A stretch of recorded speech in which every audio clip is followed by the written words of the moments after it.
BJP की नींव हिला देने की धमकी दी है ममता बनर्जी ने। ममता दीदी का नींव हिला हुआ है, इसलिए इस तरह की बात कर रही है। बंगाल में भाजपा की सरकार होगी, ममता दीदी को जो बोलना है बोलते रहे। अभी जैसे ही आदेश मिलेगा सबकी संपत्ति को जब्त करेंगे। बालू माफिया। नमस्कार, आप बोले भारत देख रहे हैं। मैं हूं आपके साथ कमलेश। डिप्टी सीएम सह गृह मंत्री सम्राट चौधरी गुस्से से लाल है।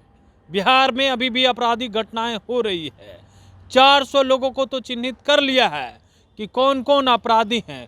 सुप्रीम कोर्ट को भी फाइल दे दी गई है और कार्रवाई करने की बात तो कर ही रहे हैं।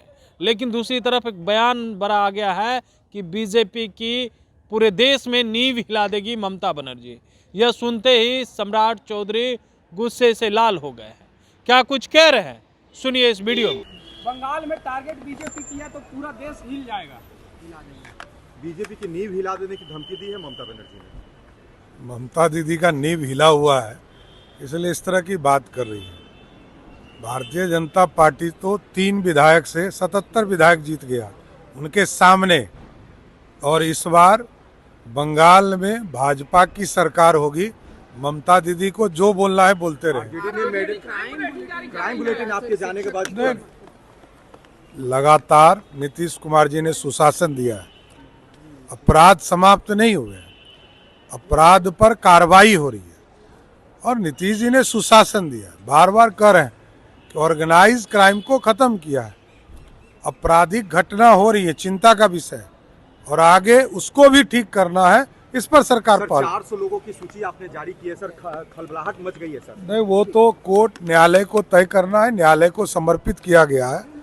अभी जैसे ही आदेश मिलेगा सबकी संपत्ति को जब्त करेंगे। बालू माफिया। तो आपने सुना, सम्राट चौधरी ने कहा है कि इस बार बंगाल में बीजेपी की सरकार बनने जा रही है।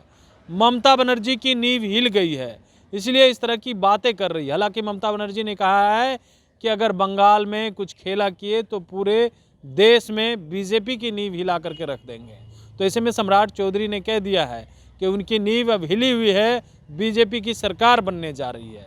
लेकिन बिहार में हो रही आपराधिक घटनाओं को लेकर के भी देखिए जो चर्चा हो रहा है, और लगातार राजद के लोग सवाल पूछ रहे हैं। गृह मंत्री बन गए हैं, एक्शन ले लिया है, लेकिन कार्रवाई कितनी हो रही है, अपराध कहाँ रुक रहा है। सम्राट चौधरी भी कह रहे हैं कि अपराध तो हो रहे हैं, कार्रवाई भी होगी और सबको जल्द निपटाया जाएगा। जो लोग भी आपराधिक घटनाओं को अंजाम दे रहे हैं, हिदायत दे रहे हैं, चेतावनी भी दे रहे हैं, नहीं संभले तो फिर अच्छे से संभाल दिया जाएगा। सम्राट चौधरी ने सीधे कह दिया है। तो ऐसे में अब देखने वाली बात होती है कि आगे क्या कुछ होता है। सम्राट चौधरी लगातार बयान तो दे रहे हैं, लेकिन प्रशासन कितना काम करता है, कितने जो है काम हो पाते हैं, और अपराध पे लगाम लग पाता है कि नहीं। क्योंकि अब तक सीएम नीतीश कुमार के पास गृह विभाग था, लेकिन 25 में जैसे ही सरकार बनी एनडीए की, गृह विभाग सम्राट चौधरी को दे दिया गया है।